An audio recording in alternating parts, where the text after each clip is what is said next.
As your child is planning college, there are a lot of options that I've been talking about, and most of them relate to what kind of disability services are located at that college. But there is another factor that you should consider, and that is the ability to transfer from one college to another if things at your first choice are not working out the way you expected. During my experience as a disability services coordinator, I came across many students who were unable to transfer credits from one college to another college. And so today I want to talk to you about why that happened and how to prevent that from happening. So welcome to Mickey Teaches, College Disabilities and Success, Episode 87, When Choosing a College, Accreditation Matters, with Mickey Hayes. The opinions in this podcast are my own, but please reach out to your college, physician, or legal services for additional information.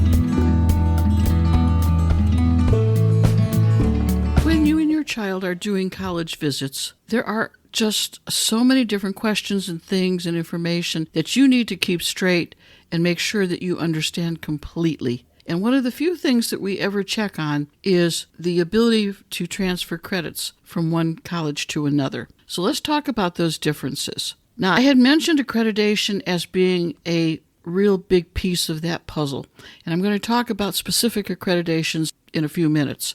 Accreditation is the process that colleges use to set their policies and their standards of excellence. And every 5 years or so, colleges go through a reevaluation of their accreditation to make sure that they are still meeting the standards that the accrediting committees demand. So today I wanted to take some time to talk to you about accreditation, why it's so important, and exactly what it means and how it can impact your colleges. Your child will have a lot of options when he starts looking at colleges, and some of the colleges that are around are what I would call a quick version of an education. They may be called colleges, but sometimes they're referenced as schools or academies. But regardless of their name, their whole perspective is to get the student through a quick education.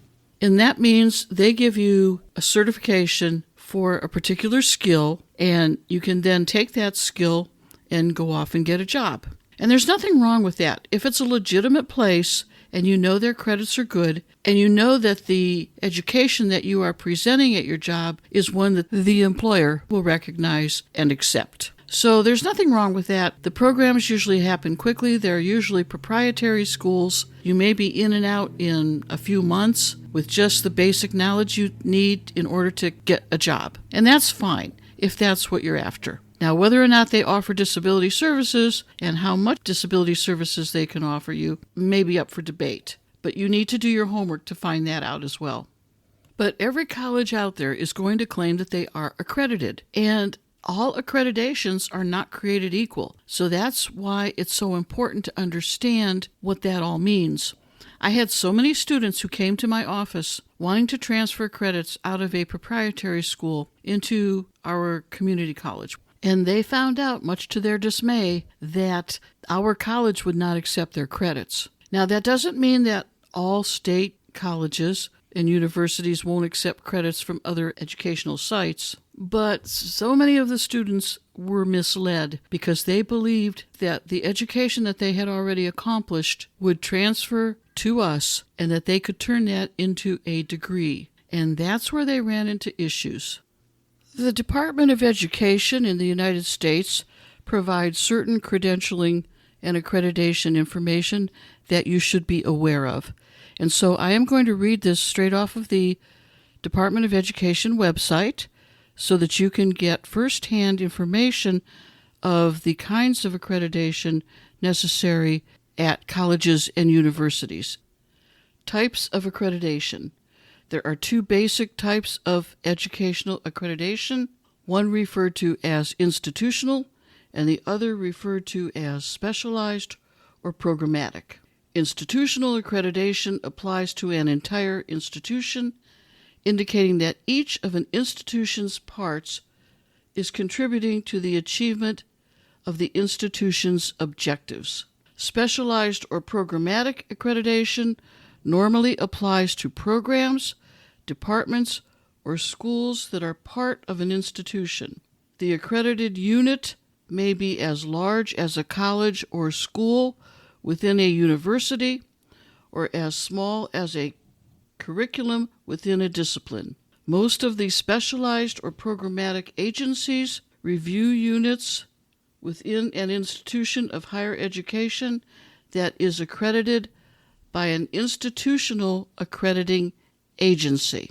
However, certain agencies also accredit professional schools and other specialized or vocational institutions of higher education that are freestanding in their operations.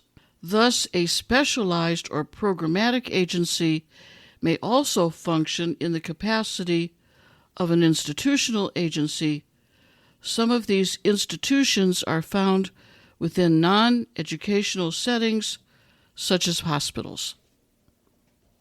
So basically, when you're looking at accreditation, you're looking at accreditation by the federal government on colleges and universities to determine that they are following certain standards and levels of achievement. And as you can tell from the information I just read, a college will have multiple accrediting credentials because they'll have the institutional accrediting credential, but they may also have the specialization credential as well. So credentialing and accreditation is a very complicated situation, but that's why it's so important for you to make sure that the institution you're attending does in actuality have accreditation by the federal government. A lot of times, institutions will claim that they are accredited, but they are accredited by something other than by the federal government. And so the highest standard of education in the United States is based on that established by the federal government's institutional accreditation.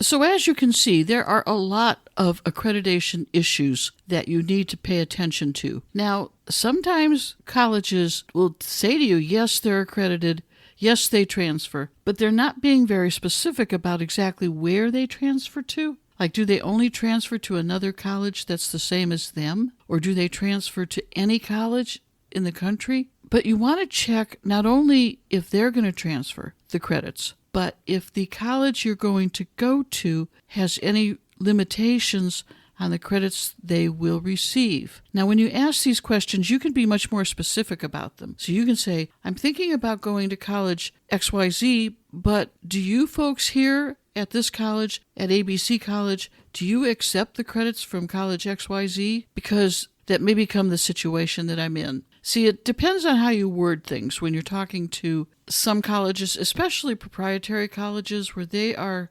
really promoting their degrees or their programs or their certifications, and it could possibly become an issue with the hard sell. So you have to be aware of that. I'm not saying they all do that, and there's a lot of good proprietary colleges out there, but you just have to be careful. You really need to check out all the details.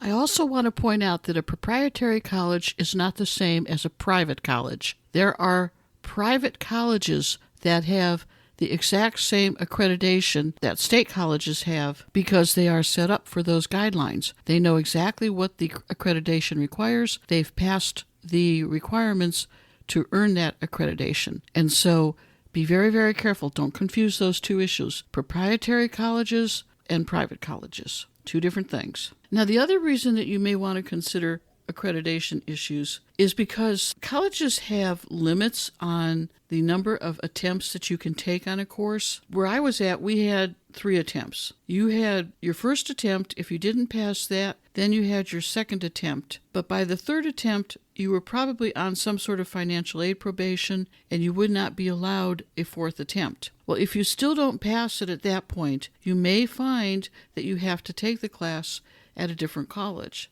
especially if it's a class that you need to graduate. So if I go to a different college to take that class, can I transfer those credits back to my original choice of colleges and add it to my transcript? See, transferring credits back and forth from one college to another college can get sticky. So you kind of have to be prepared in the eventuality of anything happening. I mean, sometimes you don't pass a class and it has nothing to do with your ability to pass a class.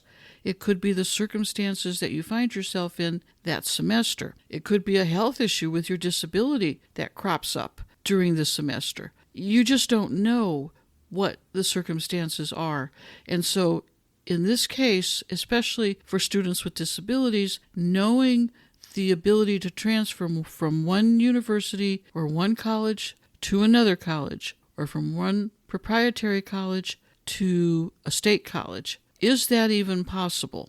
Or do you have to start over completely? It's so very important to find those things out. Because whatever you do, you don't want to find yourself having gone through a whole lot of effort and having spent a whole lot of money and then not coming out the end of it with a degree. So something to consider. I hope this session that I did on accreditation cleared things up a little bit for you. Talk to the counselors at your college. Get clear understanding of their accreditation, because always remember, all accreditations are not equal. And so credits from one college may not transfer and be added to your credits already earned towards your degree. If you have any questions about the things that we've talked about today, please don't hesitate to reach out to me. I'm at mickieteaches.com or mickieteaches@gmail.com, and that's MICKIE teaches@gmail.com. There's also a link in the show notes today to the federal government's website on accreditation, so that you can dig into that a little deeper if you wish to. And I will also have a resource in my podcast show notes today about questions that you should ask at college. Insights from a disability specialist, where I put together 35 questions that you need to present at the college when you go there, to make sure you understand all of the changes that your child is going to experience. So I hope everything makes sense, and I hope everything will work out for you, and transferring will never become an issue, because that would be the best scenario. But in the meantime, have a great rest of the day, and we'll talk again soon. Bye. Information contained throughout this podcast has been gleaned from my own personal experiences. But to ensure accuracy, please contact the disability services at the college of your choice to have first-hand information and the most up-to-date policies and procedures followed by your particular institution of higher education. The content in any of these podcasts is not intended as a substitute for information from legal, educational, or medical professionals. Always seek the advice of your attorney or qualified healthcare provider with any questions you may have with regards to legal, educational, or medical concerns.